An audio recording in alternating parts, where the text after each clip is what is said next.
Hello friends, welcome to Inatta foods. இன்னைக்கு இனட்டா ஃபுட்ஸ்ல நம்ம சாம்பார் சாதம், ரச சாதம், தயிர் சாதம், அது மட்டும் இல்லைங்க, இட்லி தோசைக்கு எல்லாமே ஒரு சூப்பரான ஒரு சைட் டிஷ் தான் பார்க்க போறோம். அதாங்க சென்னாக்குனி கருவாடை வச்சு ஒரு தொக்கு செய்ய போறோம். இந்த சென்னாக்குனி கருவாடுல பாத்தீங்கன்னா அதிகமான புரத சத்துக்கள் இருக்கு. நீங்க முடிஞ்ச அளவுக்கு உங்க குழந்தைங்களுக்கு அடிக்கடி இதை செஞ்சு கொடுங்க. உங்களுக்கு இந்த சென்னாக்குனி கருவாடு தேவைப்படுதுன்னா நாங்க இந்த டிஸ்கிரிப்ஷன் பாக்ஸ்ல எங்களோட நம்பர் கொடுத்துருக்கேன். அதில் நீங்கள் வாட்ஸ்அப் பண்ணி உங்களுக்கு எவ்வளோ தேவைப்படுதோ ஆர்டர் பண்ணுங்கள். நாங்கள் உங்களுக்கு ஹோம் டெலிவரி பண்ணுறோம். வாங்க வீடியோக்குள்ளே போகலாம். இந்த ரெசிபி செய்கிறதுக்கு நான் இன்னைக்கு ஒரு 100 கிராம் அளவுக்கு சென்னாக்குனி கருவாடு எடுத்து வச்சுருக்கேன். ஃபர்ஸ்ட் இது நம்ம க்ளீன் பண்ணுறது எப்படின்னு பார்க்கலாம். நான் இன்னைக்கு ஒரு ஹாட் வாட்டரில் ஒரு 5 மினிட்ஸ் விட்டுருக்கேன். அப்புறமா நம்ம இந்த கருவாடை நல்லா ட்ரெயின் பண்ணி எடுத்துக்கலாம். 5 மினிட்ஸ் கருவாடு ஹாட் வாட்டரில் இருக்கட்டும், ட்ரெயின் பண்ணி எடுத்துக்கலாம். 2லேருந்து ஒரு 3 தாட்டி சில் தண்ணியில அலசி எடுத்துக்கலாம். இப்போ நம்ம வாஷ் பண்ணியிருக்க கருவாடை ஒரு பவுலுக்கு மாத்திக்கலாம். அதோட ஒரு 1/4 டேபிள் ஸ்பூன் அளவுக்கு உப்பு,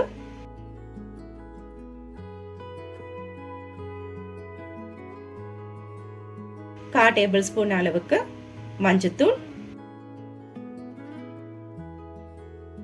1/2 டேபிள் ஸ்பூன் அளவுக்கு மிளகாய்த்தூள் சேர்த்துக்கலாம். மிளகாய்த்தூள் உங்கள் காரத்துக்கு தகுந்தப்பல கூட்டியோ குறைச்சோ சேர்த்துக்கோங்க. உப்பு ஒரு 1/4 டேபிள் ஸ்பூன் விட்டுக்கோங்க, அதுக்கு மேலே விட வேண்டாம். ஏன்னா கருவாடுலேயே ஏற்கனவே உப்பு இருக்கும். நம்ம தண்ணியில் அலசும் போது கொஞ்சம் கம்மியாக இருக்கும், அதுக்காக கொஞ்சம் உப்பு சேர்த்துக்கிறோம். இது ஒரு மணி நேரத்துக்கு நம்ம ஊற விடலாம். இருக்கட்டும், ஓரமாக வச்சிடலாம். இப்போ ஒரு அகலமான பேன் எடுத்துக்கலாம். அதில் 2 டேபிள் ஸ்பூன் அளவுக்கு எண்ணெய் விட்டுக்கலாம். நான் இன்னைக்கு நல்லெண்ணெய் விட்டு செய்கிறேன், ஏன்னா கருவாடு சூடு, அதனால நான் 2 டேபிள் ஸ்பூன் அளவுக்கு நல்லெண்ணெய் விட்டு செய்கிறேன். உங்கள் சாய்ஸ், நீங்கள் எந்த ஆயில் வேணாலும் யூஸ் பண்ணிக்கலாம். நம்ம விட்டுருக்க எண்ணெய் காஞ்சி வரட்டும். இப்போ இந்த காஞ்சிட்டு இருக்க எண்ணெயில் 2 மீடியம் சைஸ் வெங்காயத்தை நீல வாக்கில் கட் பண்ணி சேர்த்துருக்கேன். உங்களுக்கு சின்ன வெங்காயம் கிடைச்சதுன்னா சின்ன வெங்காயம் சேர்த்தும் செய்யுங்க. நான் இன்னைக்கு 2 மீடியம் சைஸ் பெரிய வெங்காயம் தான் சேர்த்து செஞ்சுருக்கேன். உங்களுக்கு இன்னும் எக்ஸ்ட்ரா ஆனியன் ஆட் பண்ணினாலும் ஆட் பண்ணிக்கோங்க. இப்போ நம்ம விட்டுருக்க இந்த வெங்காயம் எண்ணெயிலே வதங்கி வரட்டும். இப்போ ஒரு கைப்பிடி அளவுக்கு கருவேப்பிலை விட்டுக்கலாம். விட்டு ஒரு வதக்கி கொடுத்துருக்கலாம். நம்ம விட்டுருக்க இந்த வெங்காயம் லைட் கோல்டன் ப்ரௌன் நிறத்துக்கு மாறினா போதும், அந்த அளவுக்கு வதக்கி கொடுத்துக்கலாம். இந்த சென்னாக்குனி கருவாடு பார்த்தீங்கன்னா அதிகமான புரத சத்து இருக்கு. இது ஹெல்த் வைஸ் ரொம்ப நல்லது. அதுவும் சாம்பார் சாதம், ரச சாதத்துக்குலாம் பார்த்தீங்கன்னா ஒரு சூப்பர் காம்பினேஷன் சொல்லலாம். இப்போ நம்ம விட்டுருக்க வெங்காயம் வதங்கிருச்சு. இதோட ஒரு மீடியம் சைஸ் தக்காளி சின்ன சின்னதாக நறுக்கி சேர்த்துருக்கேன், நல்ல பொடியாக நறுக்கி சேர்த்துருக்கேன். அதையும் இந்த எண்ணெய் கலவையில் விட்டு வதக்கி எடுத்துக்கலாம். நம்ம விட்டுருக்க வெங்காயம் தக்காளி எல்லாமே எண்ணெயில் வதங்கி வரட்டும். பொறுமையாக வதக்கி கொடுத்துக்கலாம்.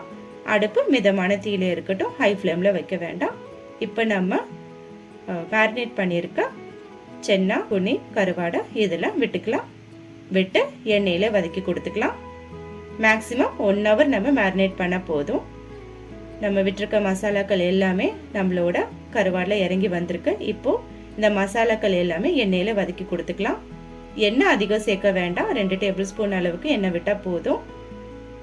நம்ம தொக்குக்கு அதுவே போதுமான அளவு வதக்கி கொடுத்துக்கலாம். வெங்காயம் தக்காளியோட ஃப்ளேவர் எல்லாமே கருவாடில் இறங்கட்டும். பொறுமையாக வதக்கி கொடுத்துக்கலாம். அடுப்பு மிதமான தீயில இருக்கட்டும்.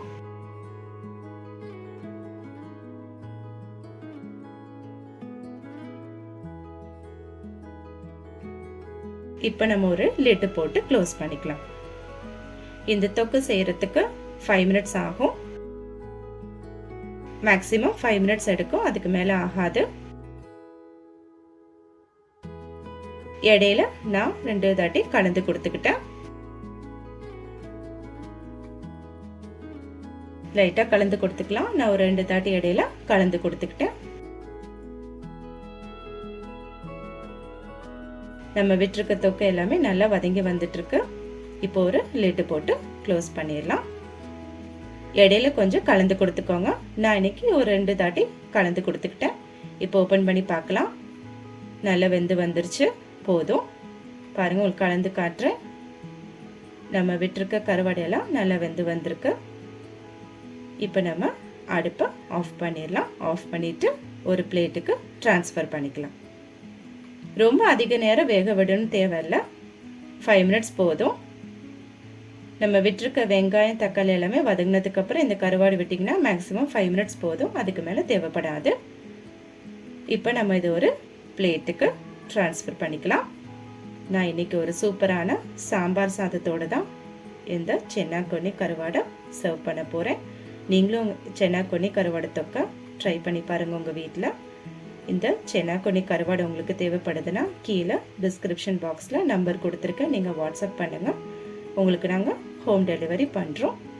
சென்னாக்கொன்னி கருவாட்டில் உள்ள ஸ்பெஷல் என்னன்னு பார்த்தீங்கன்னா, புதுசாக குழந்தை பெற்றிருக்க தாய்மார்கள் எல்லாத்துக்குமே பால் சுரக்கிறதுக்கு இது ஒரு நல்ல ரெசிபின்னு சொல்லலாம். பொதுவாக குழந்தை பெற்றவங்க எல்லாத்துக்குமே வீட்டில் கருவாடு செஞ்சு கொடுப்பாங்க. அதிகப்படியான பால் சுரக்கிறதுக்காக இந்த சென்னாக்கொன்னி ரெசிபியை வீட்டில் புதுசாக குழந்தை பெற்றிருக்க தாய்மார்கள் எல்லாத்துக்குமே செஞ்சு கொடுங்க. அதிகமாக பால் சுரக்கிறதுக்கு உதவியாக இருக்கும்.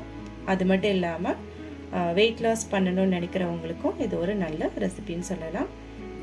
ட்ரை பண்ணி பாருங்கள். இந்த தொக்கை நீங்கள் வீட்டில் ட்ரை பண்ணி பாருங்கள். ரொம்ப சிம்பிளாக குயிக்காக செய்யக்கூடிய ரெசிபி.